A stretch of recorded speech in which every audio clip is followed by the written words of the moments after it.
Hello guys, আসসালামু আলাইকুম। আশা করি সবাই ভালো আছেন। আলহামদুলিল্লাহ আমিও ভালো আছি।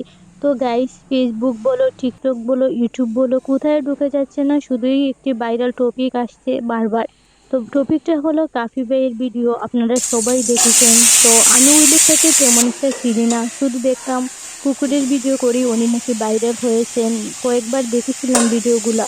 তো যাই হোক, এখন আমি যেটা বলতে চাই, সবাই ওনাকে নিয়েই ভিডিও বানাচ্ছে এবং ক্রিয়েট করছে। তো আমরা মানুষ খুবই সুবিধাবাদী এবং স্বার্থপর। মানে মানুষ বলতে আমি বলতে চাই কিছু কিছু মানুষ মানুষ যখন নিজের বিপদ আসে, বালা মুসিবত আসে, তখন বলে আল্লাহ পরীক্ষা করছেন।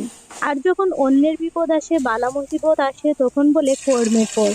সেম কাহিনীটাই ঘটেছে কাকি ভাইয়ের সাথে। ওনার ঘরটা পুড়ে গেছে আর সবাই বলছে এটা নাকি কর্মের ফল।